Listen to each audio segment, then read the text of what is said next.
Hey guys and gals and my fellow VEDS-ies, welcome back to another day of VEDS. Today's video is going to be, again, another follow-up to a video that I did last year. Now, last year, I did a top 10 for movies that should get attractions in Disney's theme parks. Not going to do a top 10 this year. I've shrunk it down to 5, and the topic is something that I kind of have a little bit of experience with, and I actually like quite a bit. Now, before I ever got to go to the parks myself, one of my favorite things to do was watch YouTube videos. I think like most people.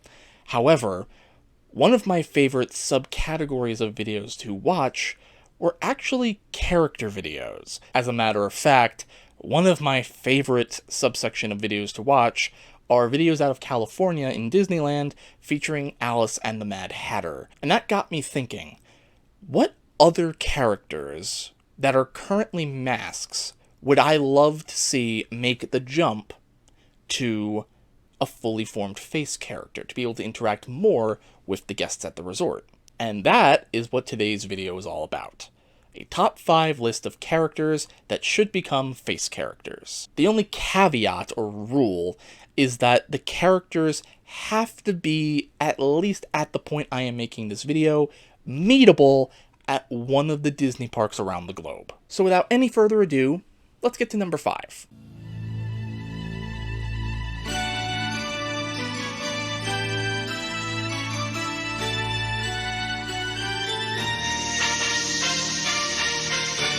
Number 5.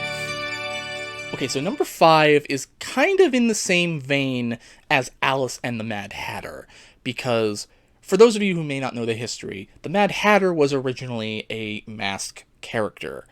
Some people say that he was creepy looking. I don't see it. But around the mid-80s to early 90s, I think, is when they really started to transition the character into being a face character. And I think the reason why they did this, apart from just, general guest satisfaction, was because Alice as a character had to occupy 2 different worlds, because the other Wonderland characters can't talk, so she had to be a translator for the guests of their shenanigans, while also kind of having to play the straight man, because that's what she was in her movie. And I think by transitioning the Hatter to a face character, which, out of all of them, he was probably the easiest, it allowed the Hatter actor to be the sort of microcosm, the vial of insanity, and Alice just tags along and sort of gets to play the role that she played in the original film of just sort of curiousness and sort of bewilderment. And in the same vein as the Hatter,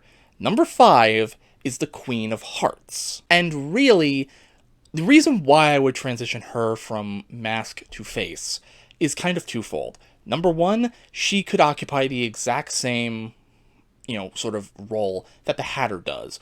But, whereas the Hatter can't really be too mean, because he's a good guy, the Queen of Hearts can be as mean as she wants. She could basically be the Grinch from Universal Studios during the holiday season, and it would be completely in character, because she's a villain. Number 2 is more of a cosmetic thing. I've never really been a fan of how she looks as a masked character in the parks. It doesn't quite look like she does in the original film. The proportions aren't really there. But I guess it works well enough and it's close enough that they really have never seemed to want to update her. Now, I will say, this would not be the first time she would have appeared as a face character. There are 2 other times that I can think of that she has appeared as a face character. The first was, I think, back in the mid-2010s. They did something in Hollywood Studios called Club Villain. And in Club Villain, it was hosted by Dr. Facilier, and there was 4 villains that you could meet. The Evil Queen, Maleficent, Cruella de Vil, and the Queen of Hearts. And that was, I think, her first time appearing as a face character. The second time, and by my knowledge, the only other time you could actually meet her as a face character, was actually this past year at Pride Night in California. They brought back that costume, and the videos alone should show you why this should be a permanent, regular thing. I love it. Now off with you. You're all going to play croquet. Where's my The only caveat that I could see as to why they wouldn't is to save the cast member's voice, because the Queen of Hearts is known to, well, yell a lot. Happy birthday! Thank you, my dears! Why aren't you celebrating my birthday? It's my day! But that to me just seems like such a tiny hurdle that you could very easily overcome. So yeah, that's why I think the Queen of Hearts should become a face character. Let's move on to number 4.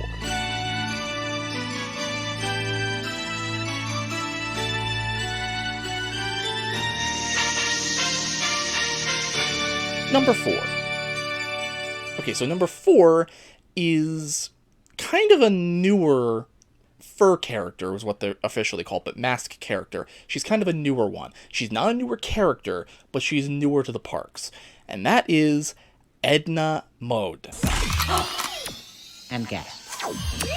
Edna Mode, I think, especially now since she has a permanent home in Hollywood Studios, I just think she should be a meetable face character, because what does that character do? She's a talker. She just talks and talks and talks and talks and talks. She owns a room. That is who Edna Mode is. And what else does Edna do? She's a fashion designer. She knows clothes. So what could Edna Mode do as a face character? Literally, every time she meets a guest, she could critique their outfit.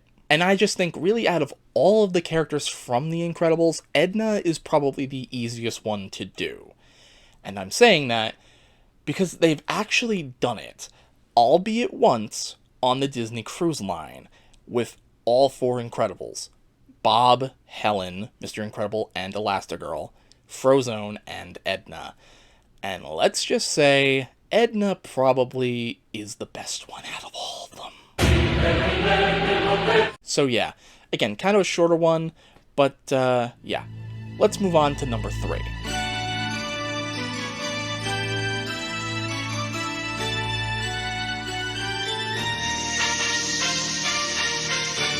Number 3. Okay, so the last 3, I'm kind of cheating, but I don't really care, it's my list. Stupid cheaters! These are going to be groups of characters, so not a singular character, but one or more, obviously. So number 3 is Captain Hook and Mr. Smee from Peter Pan. Oh, who could have imagined I would love villains? Now, one of the reasons why I would like Captain Hook and Smee is kind of for the same reason why I would love to have Gaston have a LeFou, is you would have the villain and then kind of a straight man, where nowadays you see Captain Hook paired a lot with Peter, and they don't fight. You wouldn't dare fight old Hook, man to man! I don't know. Maybe it's just my inane brain, but it's like, why is Captain Hook just not immediately trying to lunge for Peter Pan? He's the villain. He's trying to kill him. But, you know, it's a kid's thing, but, you know, whatever, be that as it may. And I know some people are going to say that Captain Hook would require heavy prosthetics. No, he wouldn't. Because in Hocus Pocus Villain Spectacular, at least from what I've been able to see, there's no prosthetics with him. It's just a lot of contouring makeup to make up that face. Again, I could be wrong, but I think that's how they do it. And honestly, that version of the character would be my preferred version to have. I don't know. I would just kind of like to see it happen. So, yeah. Let's move on to number 2.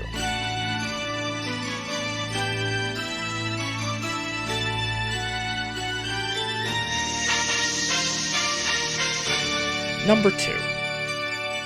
Okay, so number 2, again, is another group, and it's kind of the most famous group in Disney history.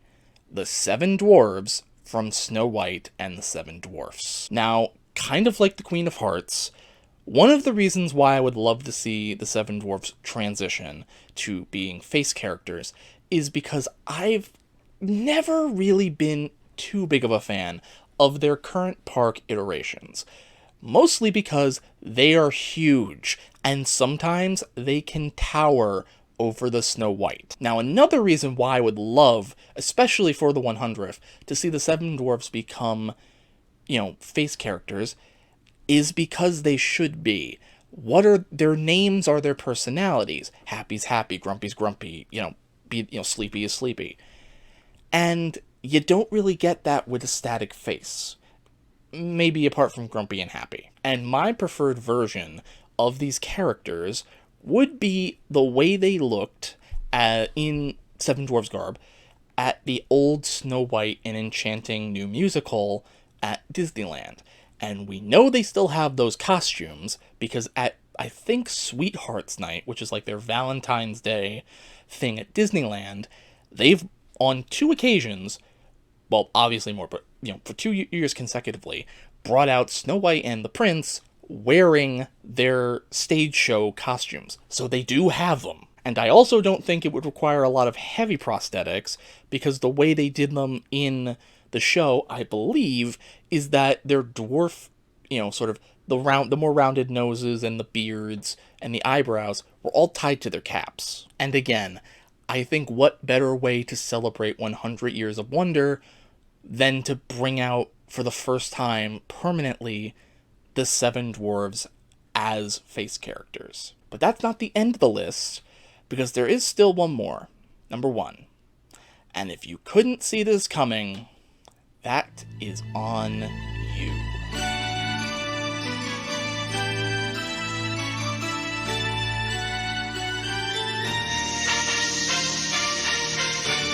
Number 1.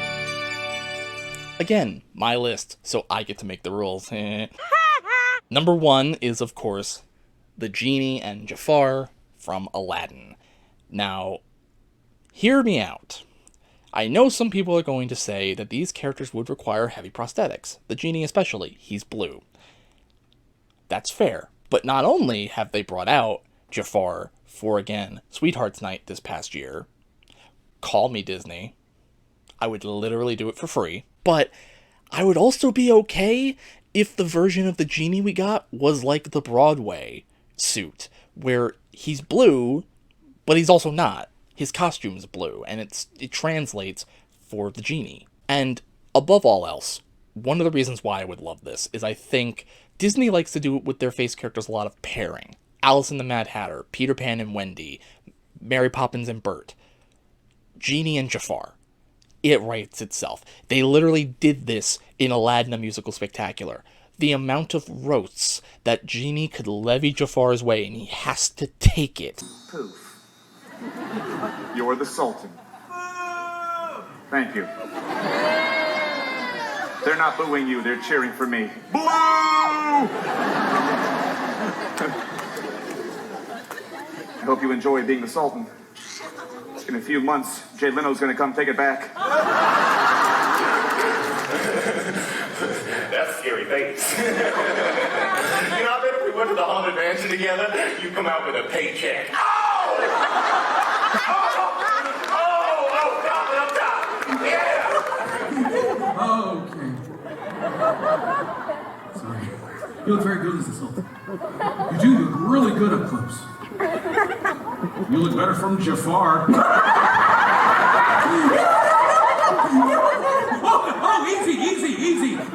easy. I learned this from Jurassic World. Easy.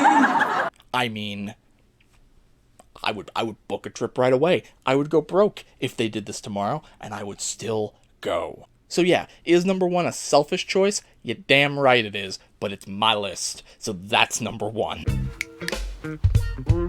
Yeah. And there you have it, everyone.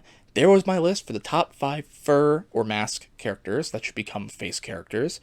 Let me know what you thought about them in the comments down below. Again, it was the 7 Dwarves, it was Jafar and the Genie, it was Edna Mode, it was Captain Hook and Mr. Smee, and the Queen of Hearts. Again, I did them in order. It was kind of no particular order. It was mainly for the gag, but, let me know what you guys thought in the comments down below. If you guys have any other suggestions, let me know as well. And until tomorrow, guys, gals, and my fellow VEDS-ies, I will see you tomorrow.